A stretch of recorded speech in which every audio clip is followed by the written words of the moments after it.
اسلام عورت کی عزت اتنی دیتا ہے جب تک وہ اپنی رضا کا اظہار نہیں کرتی قاضی کی مجال نہیں کہ وہ نکاح پڑھا سکے۔ ہم خود کھڑے رہتے ہیں جب تک اجازت نہیں آتی، پہلے ہم عورت کی اجازت لے کر کے آتے ہیں اور پھر عورت کو اس کا حق مہر دینے کا حکم بھی مرد کو دیا گیا ہے کہ وہ تمہیں اپنی زندگی چھوڑ کر آ رہی ہے، اپنا گھر چھوڑ کر کے آ رہی ہے، اس کا حق مہر ادا کرو۔ اور لانے کے بعد جانتے ہیں میرے آقا صلی اللہ تعالیٰ علیہ وسلم کی تعلیمات کیا ہے؟ اللہ اکبر۔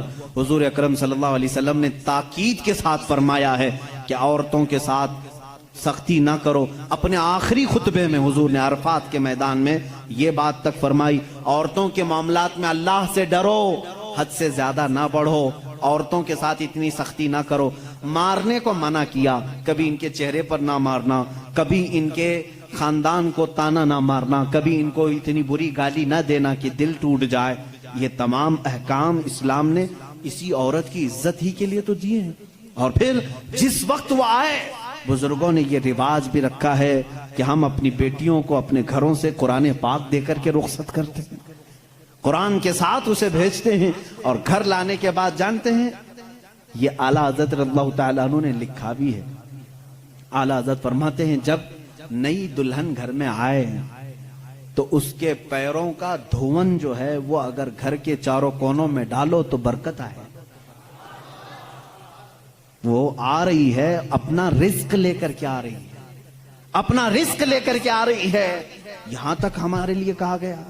بلکہ دولہے کو یہ بھی کہا گیا، اسی یہ بیان میں ساری باتیں نوجوانوں کو سمجھ میں بھی آ جائیں گی۔ نکاح کی پہلی رات اسے کہا گیا کہ تو اپنے گھر لایا ہے دلہن کو تو سب سے پہلے اس کے ہی دوپٹے کو تو مصلی بنا اور اس پر سجدہ کر۔ یہ حکم ہے۔ عورت کی عزت نہ ہوتی تو ہم مصلی بناتے اس کے دوپٹے کو؟ پہلی رات کہا گیا ہے۔ یہ اور بات ہے کہ معلومات نہیں ہے نوجوانوں کو کہ شادی کے بعد پہلی رات، یہ بھی سیکھنے کی ضرورت ہے۔ علماء سے یہ تمام چیزیں پوچھ لینا چاہیے جس کی شادی ہو رہی ہے۔ دلہن آ رہی ہے تو ہم اس کی عزت ہی کے لیے تو یہ تمام کام کر رہے ہیں۔ اور اس کے بعد حکم یہ دیا گیا کہ سب سے پہلے اس کے ساتھ بات چیت کی شروعات کرنے سے پہلے اس کی پیشانی پر ہاتھ رکھ کر اللہ کی بارگاہ میں یہ کہو، اے اللہ اس کے اندر جتنی تو نے اچھائیاں رکھی ہیں وہ سب اچھائیاں مجھے عطا کر دے، اور جتنی اس کے اندر برائیاں ہیں ان تمام برائیوں سے مجھے تو بچا دے۔ یہاں سے تو شروعات کر۔ ظاہر سی بات ہے، میں نے اس وقت محسوس کیا، چند دنوں پہلے ایک نوجوان کو تلقین کر رہے تھے، پیشانی پر جہاں بال اگتے ہیں وہاں ہاتھ رکھ کر کے دعا کرنا۔ تو اس نے پوچھا کہ حضرت دعا تو ایسی ہی کر سکتے ہیں، پیشانی پر کیا؟ میں بھی چونک گیا۔ اس کو میں بتاؤں، میرے ایک استاد سے میں نے پوچھا کیا ایسا ہے کہ اپنی دلہن کی پیشانی پر ہاتھ رکھ کر کے اس طرح دعا کرنا چاہیے؟ انہوں نے کہا ہاں ہے۔ دعا تو کیسے بھی کریں، ہاتھ نہ رکھیں اور ہاتھ چھوڑیں، ہاتھ اٹھائیں، سب دعا اللہ سنتا ہے، لیکن اس لیے پیشانی پر رکھ کر کے دعا کرنے کے لیے کہا گیا کہ وہ آج اپنے والدین کو چھوڑ کر کے آئی ہے، اس کے وسیلے سے اللہ جلدی دعا قبول کرے گا۔ اس کا دل مغموم ہے، وہ غمگین ہے، اور غم زدہ لوگوں کے ساتھ میرا مولا ہے۔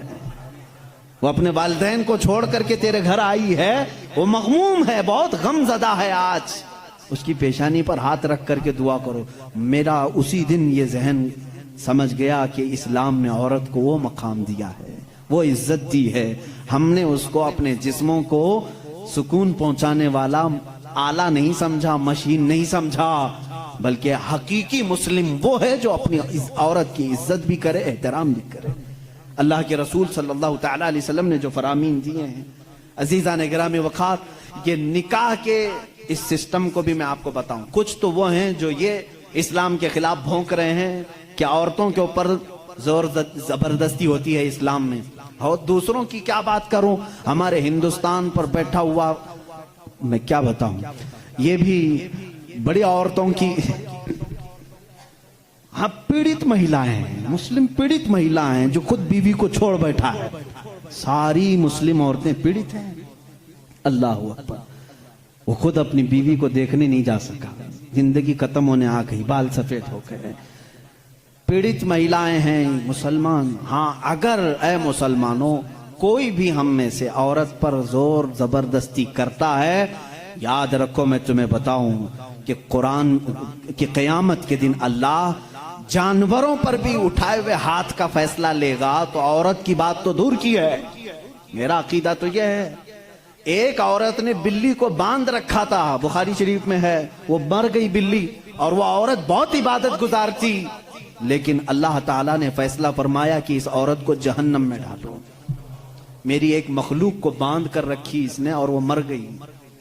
ہمارا تو عقیدہ یہ ہے، تم عورتوں پر اگر ظلم کرتے ہو تو تم ذمہ دار ہو، لیکن اسلام نہیں۔ اسلام وہ کامل دین ہے۔ یہ بیچارے کیا پڑھ پائیں گے جن کو کبھی ڈھنگ کی سپیلنگ نہیں آتی، کبھی یہ ایک ایسا ہوتا ہے کہ ڈمرو بجاؤ تو کوئی ناچتا ہے، اسی طرح سے کچھ لوگ پیچھے سے کچھ لکھ کر کے دیں، کچھ بیان کرنے کے لیے، تو کچھ لوگ کہہ جاتے ہیں، ان کو خود نالج نہیں ہوتی، ایسے ہی کچھ لوگ اسلام پر بھی بھوکتے ہیں۔ اب اگر یہ ٹاپک اگر میں چھیڑوں 3 طلاق کے، تو اور بڑے معاملات ہیں۔ 3 طلاق کے لیے اسلام نے زور زبردستی کی ہے، عورتوں پر ظلم ہے، یہ پیڑت ہیں، یہ مہیلا ہیں، ان کو انصاف دلانا چاہیے۔ 3 طلاق دینا، پہلی بات یہ سمجھے ہی نہیں۔ آپ تو سمجھتے ہیں نا، اسلام میں فجر کی نماز فرض ہے، ظہر کی نماز فرض ہے نا، عصر مغرب عشاء فرض ہے، طلاق دینا فرض ہے، فرض ہے، تو اتنا کیوں نہیں سمجھ رہے؟ کون کہتا ہے کہ ہر مسلمان 3 طلاق دینا فرض سمجھتا ہے؟ ارے وہ ایک ایگزٹ راستہ ہے۔ ہم کبھی بھی کسی بھی بندے کو نکاح پڑھاتے ہیں تو طلاق کا نام تک نہیں لیتے۔ اگر ذکر کر دیا نا کہ میں 5 سال کے بعد طلاق دینے کے لیے نکاح کر رہا ہوں، تو وہ نکاح ہی حرام ہو گیا۔ بلکہ میں کہتا ہوں، اگر تم نے نکاح میں یہ کہہ دیا 80 سال کے بعد میں چھوڑ دوں گا، یا 80 سال کا یہ کانٹریکٹ ہے میرا، تو نکاح نہیں ہے، وہ نکاح نہیں، اس کو متع کہتے ہیں۔ ہم نکاح میں کبھی وقت متعین نہیں کر سکتے، بلکہ ہم تو لائف ٹائم کے لیے نکاح کر رہے ہوتے ہیں، لائف ٹائم کے لیے۔ لیکن انسانی زندگی میں کئی معاملات ایسے آتے ہیں کہ مزاج نہیں جم سکتا۔ ضروری نہیں ہے کہ ہر آدمی کا مزاج دوسرے سے جم جائے۔ کبھی ایسا ہو گیا تو اس کے لیے آپشن رکھنا چاہیے کہ نہیں رکھنا چاہیے؟ اس کے لیے آپشن رکھنا چاہیے کہ نہیں رکھنا چاہیے؟ ارے میاں، تم کسی کو گاڑی میں بٹھا کر کے بھیج رہے ہو اور اس سے یہ کہو کہ چلنا ہی ہے، اگر وہ پوچھ لے گاڑی کے پہیے دونوں پنچر ہو گئے تو کیا کروں؟ کہا پھر بھی چلنا ہی ہے۔ یہ ظلم ہے، یہ زیادتی ہے۔ اس سے یہ کہنا چاہیے کہ اگر گاڑی کے پہیے پنچر ہو گئے، ٹائر پنچر ہو گئے، تو قریب میں گیریج ہے، کھول کر کے بدلوا لو۔ معقول بات ہے کہ نہیں؟ اگر بیچ راستے میں نہیں، تم پابندی لگا دے، نہیں ٹائر نہیں بدلنا، پنچر ہوئی اسی سے چلنا، یہ زیادتی ہے کہ نہیں؟ اب میں آپ کو بتاتا ہوں، 2 ٹائر لے کر کے چلے تھے شادی کے بعد، 2 ٹائر ہیں اور دونوں چل رہے ہیں تو ٹھیک ہے، ایک بھی پنچر ہوا تو کیا کرو؟ یہ کہتے نہیں، پنچر ٹائر کے ساتھ ہی چلو۔ ارے بھائی، کہیں اور گاڑی گڑے میں گر جائے گی۔ حکم یہ ہونا چاہیے کہ اگر پنچر ہو گیا تو ٹائر چینج کر سکتے ہو، تمہارے لیے آپشن ہونا چاہیے۔ بس اسلام کا تقاضا صرف اتنا ہی ہے کہ اگر کسی کی زندگی میں انبن ہو گئی، نہیں بن پائی، تو اس کے لیے ایک آپشن ہے کہ عورت کو، وہ بھی ایک ساتھ 3 طلاق نہیں، اس کو حرام قرار دیا گیا ہے۔ شریعت میں ایک وقت میں 3 طلاق دے دینا حرام ہے۔ میں اس کا ببانگ دہل آج اعلان کرتا ہوں، اگر کوئی ایک ہی ساتھ اپنی عورت کو طلاق طلاق طلاق اس طرح 3 بار کہہ دیتا ہے تو اس نے حرام کام کیا، گناہ کیا، ناجائز کام کیا ہے۔ اگر چھوڑنا بھی ہے تو اس کو اسلام نے طریقہ بتایا ہے، ایک بار پہلے بولو، 1 مہینے کا ٹائم دو، 1 مہینے میں بھی پھر نہیں بنی تو دوسری مرتبہ پھر 1 بولو اور 1 مہینہ چھوڑ دو۔ 2 مہینے کا ٹائم گزر گیا، اب پھر بھی نہیں بن پا رہی، تب پھر سب کو بٹھا کر کے کہہ دو ہم نے 2 مرتبہ دیکھ لیا، اب ہماری زندگی آگے چل نہیں پاتی، تیسری مرتبہ ہم اس کو ختم کرتے ہیں۔ یہ طلاق کا صحیح طریقہ ہے۔ کیا اس میں